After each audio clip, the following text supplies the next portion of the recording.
Czajnikowy.pl. Dobra herbata. Jesteśmy dzisiaj w Tybecie po to, aby przygotować herbatę po tybetańsku. Coś, co jest mało w Europie znane. Za to w Tybecie praktycznie nie ma nic powszechniejszego, chyba że ośmiotysięczniki. W każdym razie herbata po tybetańsku bardzo nietypowa i dla Europejczyka ciężka do przełknięcia. Swoją historią sięga X wieku, kiedy to Tybetańczycy zaczęli mniej więcej wtedy pić tę herbatę, a piją jej ogromne ilości. Przeciętny Tybetańczyk wypija około 40 czarek dziennie. Dlaczego? Czy takim to smakuje? Okazuje się, że jest to dla nich bardzo ważne w związku z klimatem i otoczeniem, w jakim żyją. Herbata po tybetańsku to jest to herbata bazująca na czerwonej herbacie, na puerze. Jest to wygotowany puer. Robi się bardzo intensywną esencję. Gotuje się kilka godzin tą czerwoną herbatę, żeby osiągnąć coś, co oni nazywają czaku, czyli taka esencja wręcz gęsta, taki koncentrat, który może być wykorzystywany do przygotowania tej herbaty przez cały dzień. No i można to przechowywać, chociaż przy tych ilościach, jakie oni wypijają, to ja myślę, że to całe schodzi od razu. Dodatek soli sprawia, że przy wysokich, wysokogórskich klimatach zachowują wodę w organizmie, co jest ważne. Poza tym trochę tam mają problemy z dostarczaniem sobie różnych makro i mikroelementów, a sól tybetańska, charakterystyczna, różowa, jest bardzo zdrowa i właśnie bogata we wszystkie substancje nierozpuszczalne w wodzie, ponieważ taką białą sól, jak zauważycie, to jest po prostu odparowana solanka. Rzadko się pozyskuje właśnie sól drogą taką kopalnianą typową, czyli łupie się kawałki soli i później mieli i jest sól. Właśnie tak robią Tybetańczycy. Ona zawiera wszystko, co się w wodzie też nie rozpuszcza, a my to tracimy. Jest to bardzo dla nich zdrowe. Masło. Masło z jaka. W ogóle masło z jaka to jest taki dość dla nas ciężki temat, ponieważ masło, które my znamy, zupełnie nie przypomina masła jaka. W ogóle sam jak, mało kto kojarzy, wszyscy się śmieją z nazwy jaka, bo to dziwna nazwa rzeczywiście, zwierzak. Taka kosmata wielka koza, coś między kozą a jakąś krową, a bardziej owcą, taki generalnie wielki futrzak na kopytach z rogami, dość powolny, taki ociężały, bardzo długie kłaki, pełne różnego dziwnego jakby to powiedzieć, chcę nawiązać do tego, że samo to masło ma posmak takiej niezbyt świeżej, zwierzęcej sierści. I właśnie siłą rzeczy ten jak ma też taką niezbyt świeżą, zwierzęcą sierść. Tych jaków się nie czesze, nie pierze, nie myje. Generalnie, Tybet, wiecie, wysokie góry łażą te jaki. Jak jest niezwykle ważny w kulturze tybetańskiej. Raz, że jest z niego masełko pyszne i mleczko. Czy pyszne, ale jest. Dwa, na jaku się jeździ, co wygląda komicznie. Wyobraźcie sobie człowieka jadącego na krzyżówce kozy z owcą. Da się, ale dla nich jest to widok codzienny. My pewnie byśmy pękli ze śmiechu, widząc człowieka na jaku. Coś takiego nietypowego. Przywykliśmy jednak widzieć kogoś na koniu względnie na ośle, mniejsza. W każdym razie jeździ się na jaku. Dalej wozi się wszystko na jaku. Dlaczego? Bo tu jak z racji tego, że po prostu jest rodzimym zwierzajem w tamtych klimatach, świetnie sobie radzi z zamieciami, z niską temperaturą, rzadkie powietrze, mało tlenu, skały, kamyki, jak daje radę.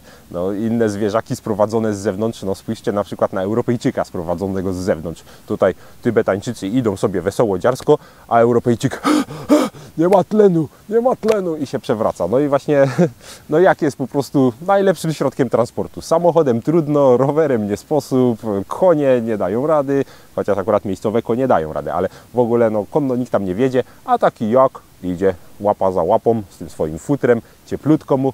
Ale właśnie futro, następna ważna rzecz, jaka się wykorzystuje właśnie do produkcji miejscowej odzieży. Krótko mówiąc, cały Tybet śmierdzi jakiem. Od herbaty przez masło, po ubrania, koce, wszystko po prostu jest tam z jaka. Za nami flagi tybetańskie, bardzo ważny element kultury duchowej w Tybecie. Zastanawiałem się, skąd się to wzięło. Czy ktoś sobie prał swoją flagę modlitewną i później powiesił do wysuszenia i na wietrze ona tak jakoś się spodobała. Zawsze charakterystyczne kolory. Chodzi o to w tym, że każda z tych flag jest pokryta świętymi tekstami. Są tam przedstawienia właśnie jakichś bóstw, są konie. I generalnie, kiedy to łopocze na wietrze, te modlitwy wiatr roznosi w świat. Stąd wieszają te flagi gdzie się da. To zawsze jest na długim sznurku, zawsze są tam poprzyczepiane w odstępach regularnie kolorowe flagi we właściwym porządku, z właściwymi tekstami. No i wiesza się to na drzewie, aż do ziemi, po skosie albo na skale. Wszędzie się to owija, wszędzie one łopoczą. Po pewnym czasie są w ogóle już podarte, brudne, ale cały Tybet się kolorowi w ogóle takimi wesołymi, modlitewnymi flagami. Bardzo charakterystyczne. My tutaj zrobiliśmy troszeczkę tybetańsko, no ale wiatr coś nie dopisuje, modlitwy się nie roznoszą, ale zaraz się będzie roznosił zapach herbaty. I wracając do masła, bo to dalej, co jest istotne w tym życiu religijnym, wotywne dary. Tutaj może pamiętacie w średniowieczu, chociaż no nie wy pamiętacie, a może słyszeliście, że w średniowieczu tutaj to był zwyczaj, że się świecę za kogoś stawiało w kościele i ktoś ufundował świecę i to był taki dar wotywny, że ta świeca musiała się palić, aż się wypali i to jakby też były właśnie takie modlitwy idące w tę stronę. No i w Tybecie jest tak samo, kiedy ktoś idzie do świątyni odprawić modły, zostawiają tam różne dary, ale przede wszystkim zostawiają masło, bo tam mają takie kaganki maślane, gdzie właśnie masło się pali, jako paliwo, tłuszcz z jaka, no nie wiem jak to zrobili, ja nie próbowałem nigdy podpalić masła, szczerze mówiąc, z knotem, może się da, w każdym razie no, na pewno się da, bo to robią, tylko czy nasze masło się nadaje. Tak czy inaczej można przynieść lampkę maślaną, ale można po prostu przynieść masło i dorzucić do stojących już tam lampek, no i jest to taki dar. Na Nowy Rok robi się również takie figurki maślane w ogóle, przedstawiające jakieś tam duchowe sprawy. W każdym razie masło jest wszędzie i zawsze pachnie jakiem. Cała herbata będzie pachnieć jakiem. Dlaczego w ogóle używa się do tego puera? Samo słowo puer, jak pamiętacie pewnie z opowiastki o szlaku herbaciano-konnym, właśnie herbata ta pochodzi z miejscowości Puer w Junanie, skąd wędrowała sobie szlakiem aż do Tybetu, a z powrotem w zamian za tę herbatę zwożono konie. Właśnie, no jaki chyba znowu w Chinach się nie nadawały, więc brano konie, które były silne, małe, takie fajne, krzepkie, w Chinach nie mieli. No i ta herbata właśnie docierała w ten sposób tam, sprasowana, bo żeby dało się ją transportować, trzeba było ją tam odpowiednio sprasować, przygotować. Zresztą tam w Chinach już wszystko później prasowali w XIII wieku, no ale początkowo wzięło się to właśnie stąd, że musi być sprasowana. Tak powstał puer w ogóle i on tam przechowywany w jakichś zatęchłych piwnicach śmierdzących jakiem, był brany właśnie do zrobienia tej herbaty. No i to jest właśnie tradycyjny sposób na bazie puera. Do tego właśnie słynna sól różowa, himalajska, tybetańska, masełko. No i teraz problem, jak my to zrobimy u nas? Nie mamy, tak, no sól da się kupić, ale no masło z jaka totalnie nieosiągalne u nas. Możecie eksperymentować, tam się czasem dodaje w ogóle jeszcze mleka z jaka i no, sporo jest tych przepisów też, dodaje się tsampa, czy tam tego mąki jęczmiennej. No niestety dla ubogich to jest najczęściej jedyny posiłek w ciągu dnia, ale właśnie przez dodatek masła i tej tsampa to jest bardzo kaloryczne, no i no, czasem tylko to jedzą, no ale że jedzą tego aż 40 czarek dziennie, no to można się najeść. Co ciekawe, same masło w ogóle w tej herbacie zapobiega pękaniu ust na mrozie wysoko w górach, także to może przypadkiem, ale też się przydaje. Więc no, masła z jaka nie zdobędziemy. Możemy próbować coś z jakimś kozim mlekiem, możemy jakieś powiedzmy owcze masło, nie widziałem, ale nie ma co kombinować, raz, że przeciętny Europejczyk nie jest w stanie tego wypić. To jest na mur beton, jak się czyta w ogóle jakieś relacje z pobytu w Tybecie, wszyscy przeżywają, że ta herbata jest nie do wypicia, niedobra, straszna, a trzeba pić, ponieważ oni są strasznie gościnni. Sami żłopią tego mnóstwo, ale jeszcze każdego częstują. Do przygotowania herbaty tradycyjnie w Tybecie używa się takiej specjalnej maselnicy. Problem jest właśnie z tym masłem, które no, tworzy kożuch, nie rozpuszcza się, właściwie roztapia się, ale nie miesza się z herbatą. I jest coś, co przypomina właśnie ludową maselnicę, taka ubijaczka, nazywa się to chadong. No i tego już w ogóle nie zdobędziecie, no chyba że użyjecie jakiejś zwykłej ludowej maselnicy, tylko nie wiadomo, czy się to uda. Więc podamy Wam przepis na tybetańską herbatę wypijalną dla Europejczyka i przygotowywalną w przeciętnej kuchni. To będzie, myślę, coś, co może Was zachęcić i czego będziecie chcieli spróbować. Potrzebne nam będą przede wszystkim ingrediencje, składniki, czyli herbata czerwona puer, prasowana. My zastosujemy taką mini tołczę, czyli te małe gniazdeczka, około 2-3, zależy jak mocną ktoś lubi, ja lubię z 3, taką wyraźniejszą. 3 takie gniazdeczka potrzebujemy. 2 szklanki wrzątku, no tamte około pół litra. Pół szklanki śmietanki tłustej, żeby trochę zaimitować tego jaka. Masło krowie zwykłe, chyba że macie jakieś inne, bardziej nietypowe, ale no, skupmy się na zwykłym krowim masełku. 2 łyżki tego masła. I sól. Sól może być zwykła, ale fajnie jak zdobędziecie tą himalajską, różową.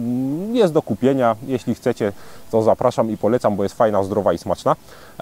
No i tutaj generalnie nie można przesadzić z tą solą. Oni generalnie solą to strasznie, tylko żebyśmy my to mogli wypić, to ja polecam posolić trochę, skosztować, trochę dodać. Bardzo łatwo jest to przesolić i nie wypić. No, jeśli znajdziecie gdzieś w internecie jakieś przepisy i znajdziecie tam ilość soli zalecaną, to zawsze dzielcie to przynajmniej przez 4, bo no nie do wypicia będzie. Stąd no, pół łyżeczki może na tę ilość i tak będzie słone. Właściwie tyle. Potrzebny nam palnik, no i potrzebny nam coś, czym spienimy. Polecam takiego French Pressa albo spieniacz do mleka, może być blender, cokolwiek. Musimy po prostu rozprowadzić to masełko w herbacie. To się sprawdza, bo testowałem. Myślę, że będzie ok.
Bardzo specyficzny smak.